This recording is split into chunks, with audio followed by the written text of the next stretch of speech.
Let's first start with, is the situation that we are living through so bad? Well, it depends on your pain threshold. I've got quite a high pain threshold, so I'm kind of enjoying where we are at the moment for a fairly obscene reason, and that is that I think that when the ANC had its big majorities for the last 30 years, they were obviously able to operate with complete impunity, and they did. I mean, how many people sitting here, myself included, understood the budgetary process? That you first have a framework, and then there's another vote that has to go on, and all of these things that have now become so contentious. These are really important issues, but in the past, you know, the Minister of Finance got up, made his speech, they voted, everybody just passed everything he said, even if it was the biggest load of drivel. I mean, you know, we even had Malusi Gigaba, can you believe it? I mean, a real genius like that, you know, a crooked politician bought by the Guptas as our Minister of Finance, and he could deliver a budget speech and nobody could debate it. So before we get too concerned about where we are, just imagine that this is a hell of an improvement on that. It's messy, but it's an improvement on having somebody, you know, a committed communist like Pravin Gordhan delivering a budget speech and just getting past, whether it's good or bad for the country, good or bad for your business, good or bad for your children. It would just get past. So, you know, I'm not averse to some of the issues that we are living through at the moment, as painful as they are, and in some cases as avoidable as they may be, because a lot of the problems, a lot of the situations that we're putting ourselves in are very avoidable. But this was a very, very necessary step that the country's taken, in my opinion. But where are we, and why are these parties in the government of national unity having such a problem working together? As I see it, I want to talk about some of the parties in the government of national unity, and maybe, as I'm sure by now you understand, we might give a bit of a story attached to all of them, and there's a few today. But let's talk about the ANC. They're still the big dog at the moment, and they have, in many ways, defined where we are in the new South Africa until now. And we need to unpack what it is, what the impact has been, and why it's been like that. In my opinion, one of the biggest errors that was made by Nelson Mandela. And I know it's very difficult to say that in South Africa because you can get lynched, but he made one seemingly small decision, or in his time, that is, nobody seems to recall or even comment on. And that was in the build-up to the 1994 elections. I remember watching an interview with him where he was asked whether he would now transform the ANC from a liberation movement into a political party. And he said no. And it made sense as to why he said no. They were a liberation movement, they were this, they were that. They were going to win the election, even if they called themselves the Boswell-Wilkie Circus. But the point is that there's a world of difference between a liberation movement and a political party. In many ways, a political party is built like a business. There's merit involved, there's considerations, you don't keep the worst person doing the most important job. All of these things that many of us live with every day in our business and in our lives. They chose to remain a liberation movement. Now, a liberation movement is like, imagine a bad political party and a bad army have a baby. That's kind of what a liberation movement is. You have this movement that's not really, it's a thing. It's kind of structured almost on military lines. And you've got this very steep hierarchy, and you can't look the other guy in the eye, and everybody's got to call each other comrade. And it helps if you wear a uniform. And that's why, if you think about it, that's why the offshoots of the ANC, i.e. the EFF and MK, have found it so easy to run their parties almost like little armies.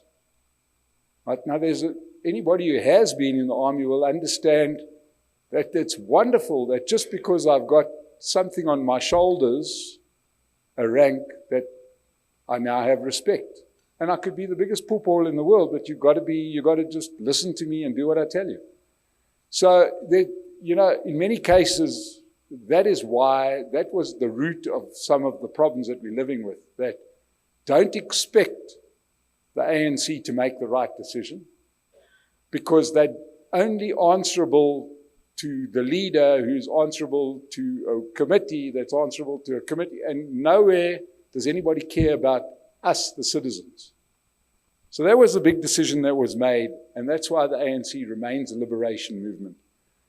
And if you think I'm wrong, have a look at the rest of Africa, especially Southern Africa, where their liberation movements also didn't transform into political parties. And if you don't think that's enough, I said this on the show recently, have a look at India, when they had the Indian National Congress. Same kind of thing, as quasi-military organization, they got liberation, stayed with that same structure. In that case, it morphed into almost a family dynasty with 1,000 Gandhis. It's a bad design flaw. But that's what the ANC chose, and that's what they're going to die with, much like we are seeing the death of ZANU in Zim, the death of SWAPO in Namibia. Eventually, these movements die because they, any business that, you've got to look around in wonder to some of the companies that survive for 100 years. They don't survive because one guy's the leader. Obviously, God takes care of that. But you've got that constant churn, you've got that constant questioning of what the organization is doing. When you have a liberation movement, nobody can really come in there and shake it up. It's impossible. I always like to say, and we really get into the offensive line, and that is that there's a lot of comparisons in my mind between the ANC and the Catholic Church. In both cases, you decide you're going to become a member, you sign those papers, and they're going to look after you from cradle to grave, no matter whether you're good or bad. And that was on show when you have to choose between punishing people for doing horrible things to young, defenseless people when they are the people there to save them. The church decides to protect the priests, not the children. Right? And if you think about it like that, that's what the ANC does. They know that there shouldn't be corruption. They know they should act. But much like a church where you've signed allegiance to this thing, part of the deal is you'll do whatever we tell you and we'll protect you. That's why they never send anybody to jail, because it works on the same basis. So, when will it change? It will never change in that organization. Cannot. It's impossible. So all that can happen is that organization and its babies, MK, EFF, who are built on the same structure, will have to die before we end up with political parties that operate as meritocracies that will listen to citizens and not to themselves. You also have to understand what informs some of their choices that they make, especially around the economy and around their diplomatic relations, foreign affairs things. And I always remember the story that's been very, very relevant. And that was at the end of the First World War. What happened, the First World War was the most stupid war ever fought.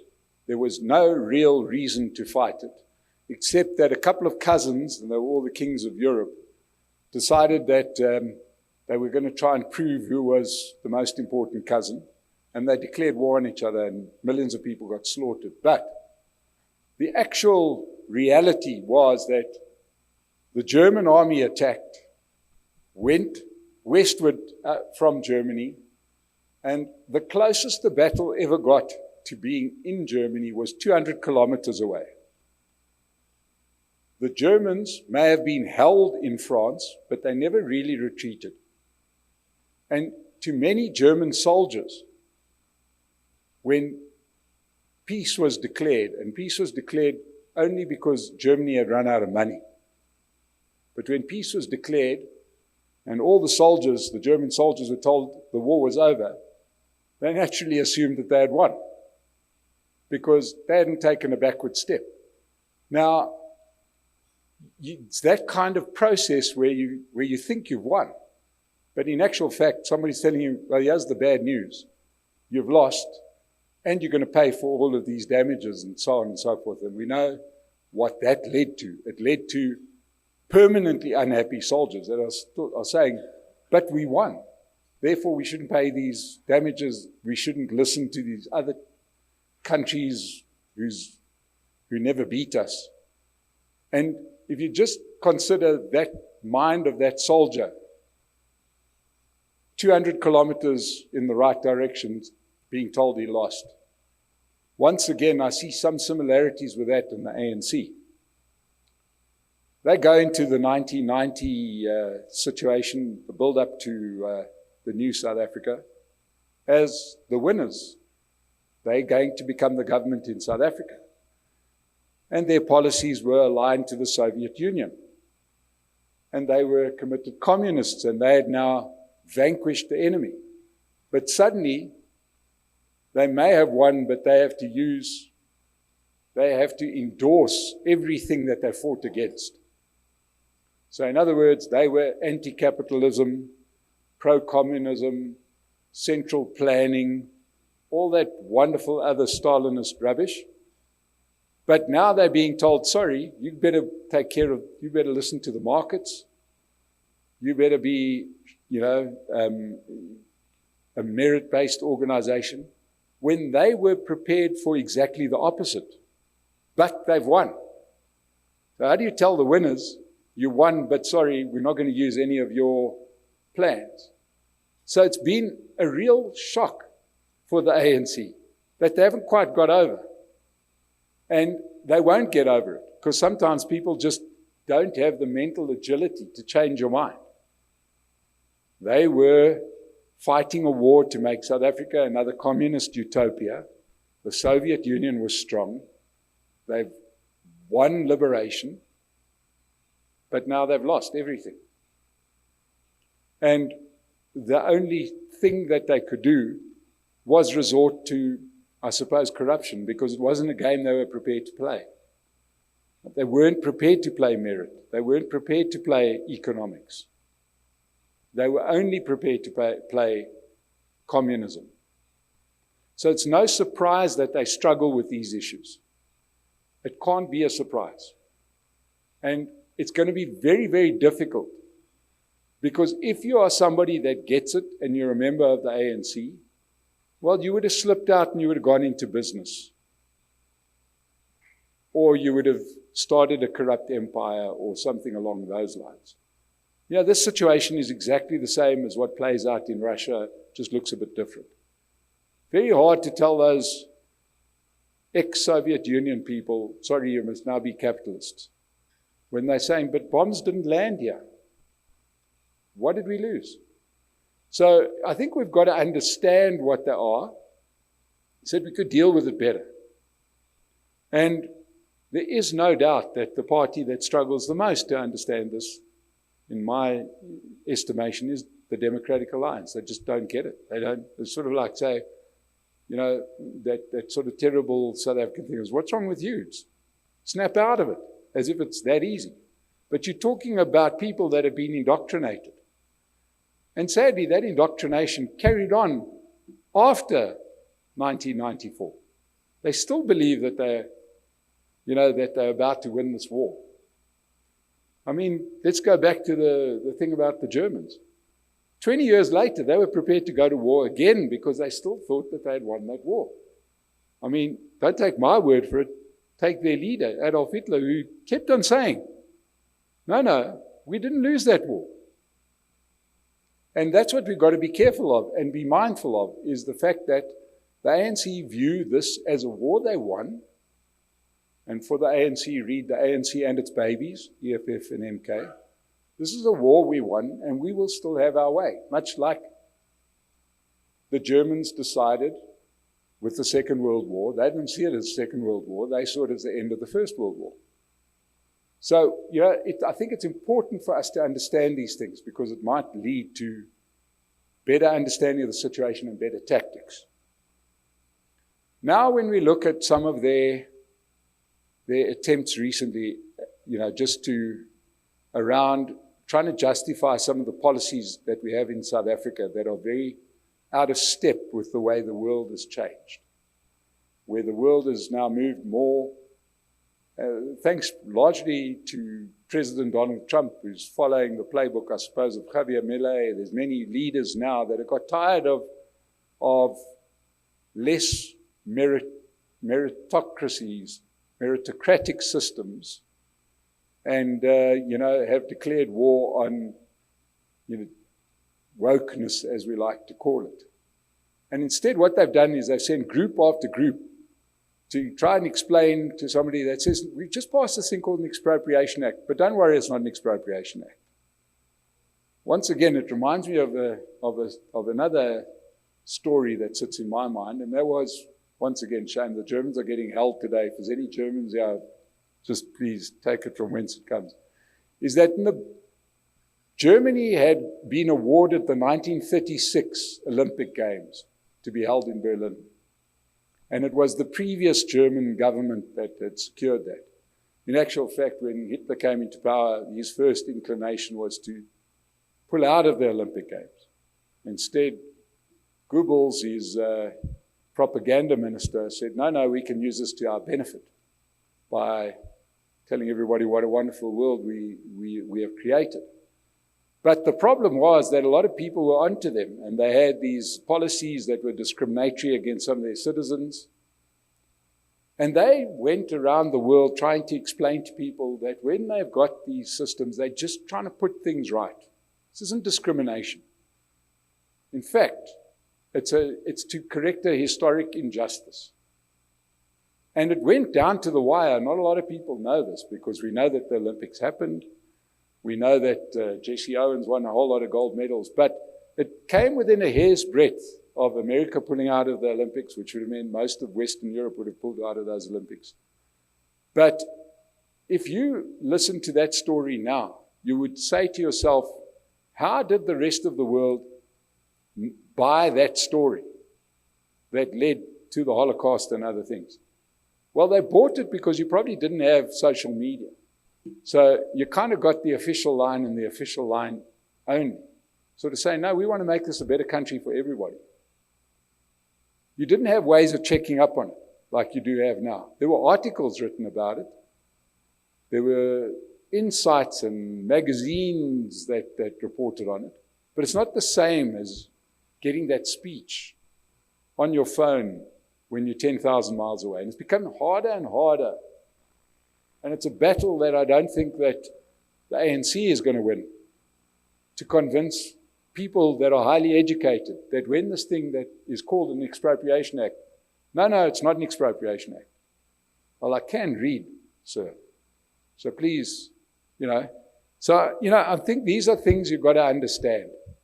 And then lastly on the ANC, I think you've got to think of the halo effect.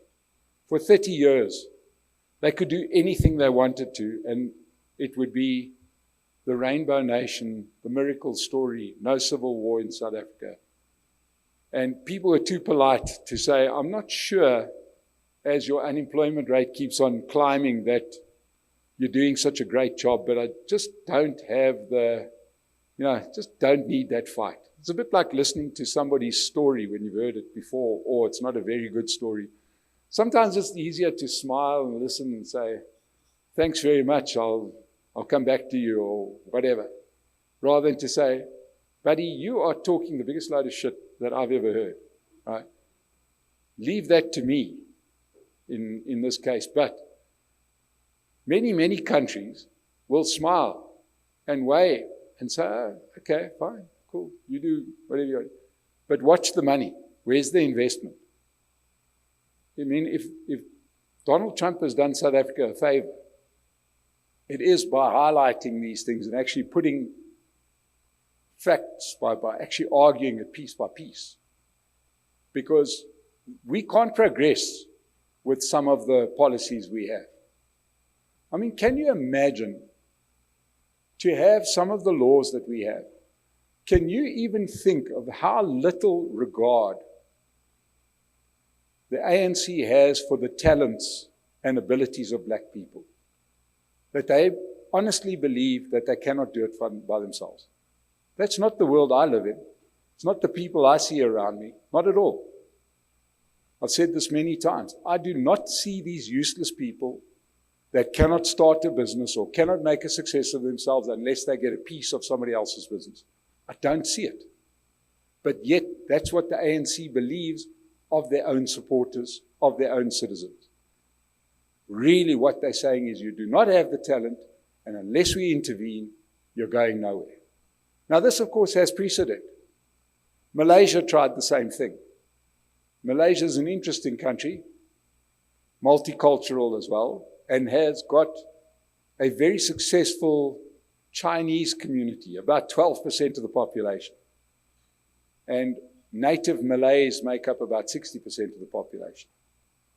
Indians make up about 20% of the population. And they tried affirmative action for generations to try and get native Malays into the economy. And the only time that they got into the economy is when they scrapped their affirmative action. So it's going to happen, whether, to quote our president's favorite thing, whether he likes it or not, South Africa will normalize. Because we've got to understand that what we've got is the opposite of normal. Normal is when you have a system that allows everybody in. In many ways, if you're going to offer me a business whereby I have to compete with everybody, or offer me a monopoly and I have to give away 25% of my shares, I'm in.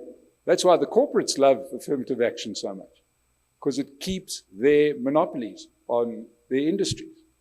The banks love affirmative action. Why? Because they get to write the legislation, keep competition out.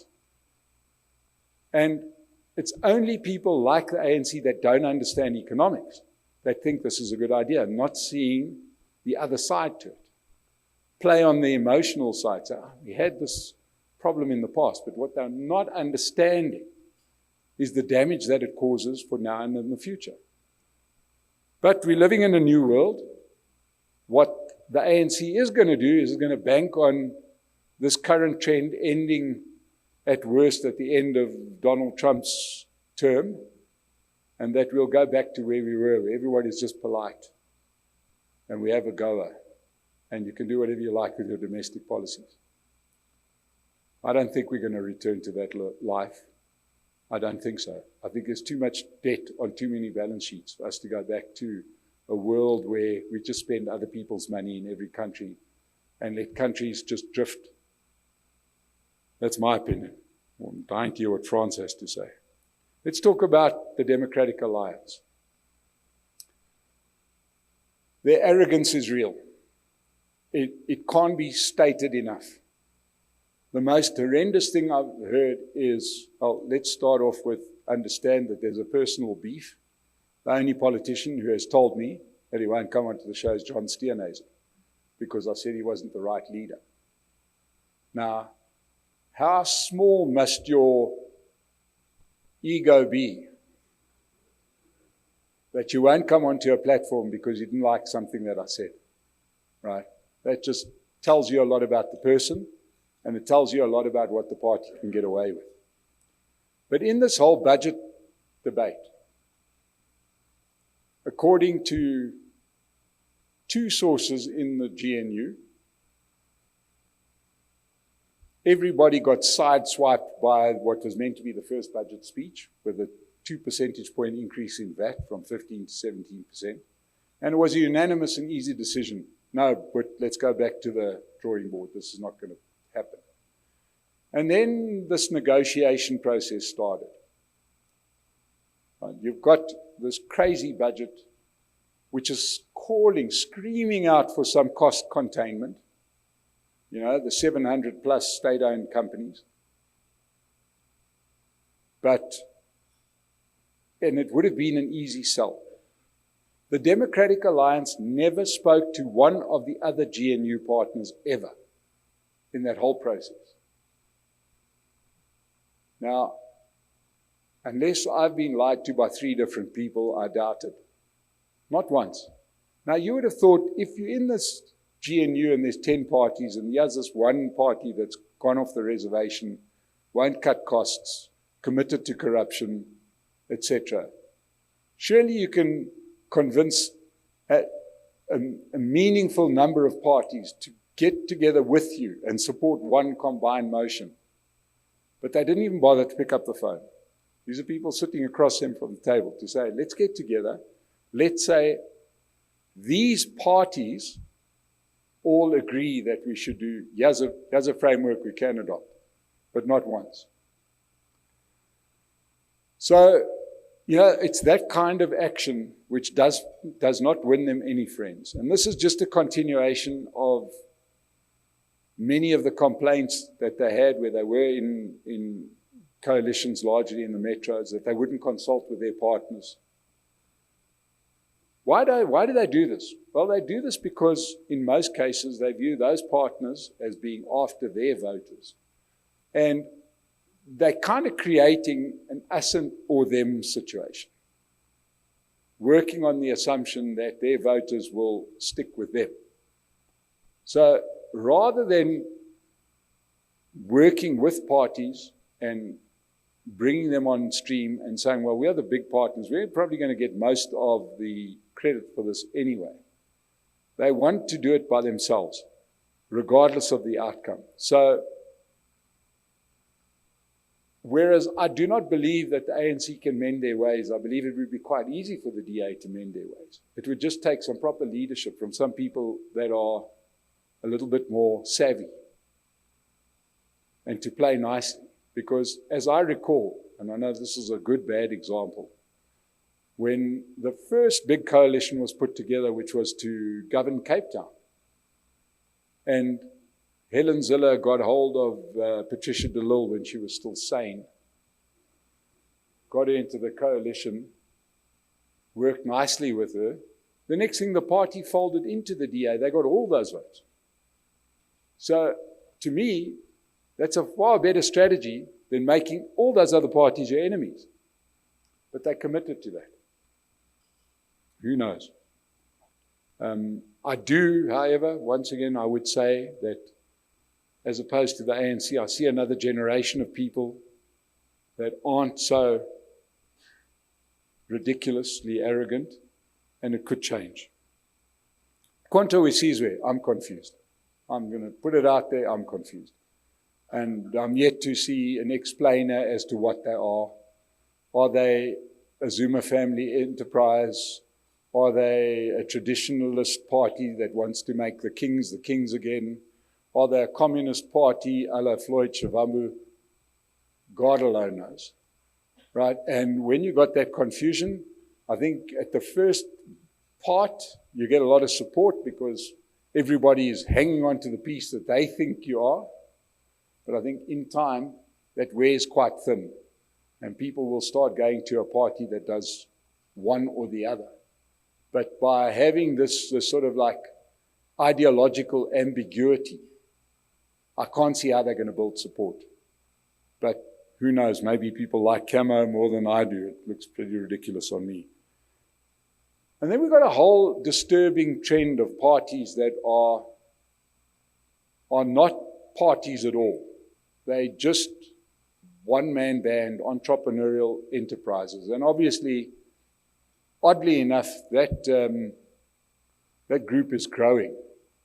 And it grew with a big addition of the EFF, where, going into the last election, you may have liked the EFF because you saw leadership.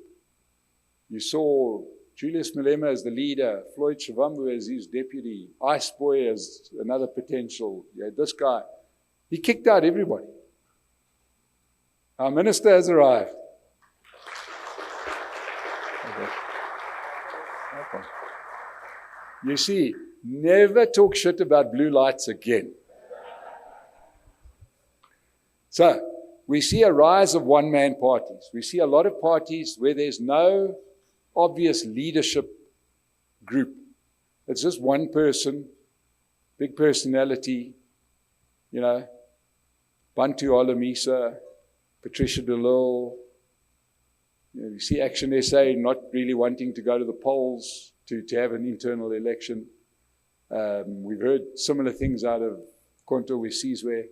I think it's a trend, and it's fine, they can do it. But the one thing that we have seen is that the parties that have grown in South Africa have been parties with leadership structures, where it's not just one person.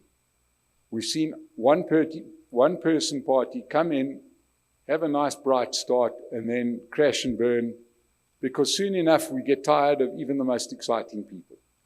So, you know,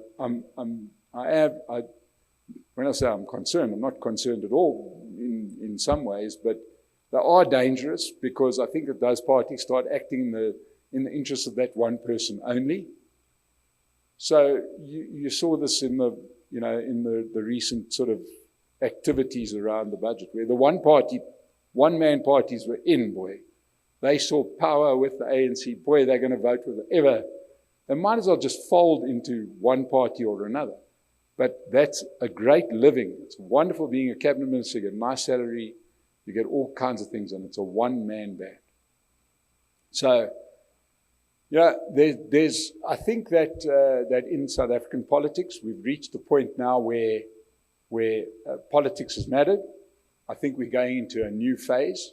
I think our politics will look very different in 2029. I have absolutely no doubt that our politics is going to look very, very different, because suddenly all of us have got a lot closer to politics, whether we wanted to or not. I mentioned earlier that we didn't know what the budgetary process was until this disaster over the last, well, not quite a disaster, this situation over the last couple of weeks and months. Now suddenly we know about budgets. I was speaking earlier about local government to Chris Hutton. And there what we've got is we know a lot more about local government, and we care a lot more about local government. And it's becoming harder and harder for these people to behave with impunity in local government, even though they still are. And political parties that think that you're not going to get pinged for this mess that is in Johannesburg, that you can just do what you like, right? That you can appoint a mayor who says he's going to do nothing, and then he's true to his word. He does nothing. And parties support him.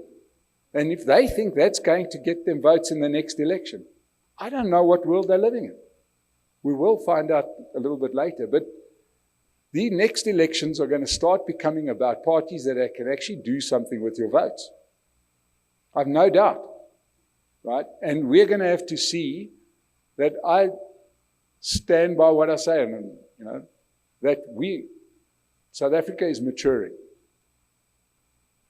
What happened last year at the general election was the end of the honeymoon period. And if that wasn't bad enough that our politics suddenly matured, where the ANC lost its majority, along comes a situation with the US, where suddenly we have to answer for our foreign policy and our economic policy as well. And the answers that are being given are just not good enough. So, in my opinion, I think this is a necessary, painful period that we're going through. It would be nice if one party somewhere spoke about the economy. It would be nice. But it seems like, can you imagine that the ANC thinks two things? They think it's a good idea, right, to go out there and to campaign on the number of grants you've got because your unemployment is so high. They think that's a good campaign strategy. Can you imagine? Right? Then can you imagine that there's other parties that go out there and they campaign on the fact that they want to take your property away from you? They think that's a good thing. You must understand, to the majority of South Africans, the hallmark of apartheid was not allowing people to own their property. That is why we've got some of the economic disparity that we've got in South Africa, because black South Africans weren't allowed to own their property.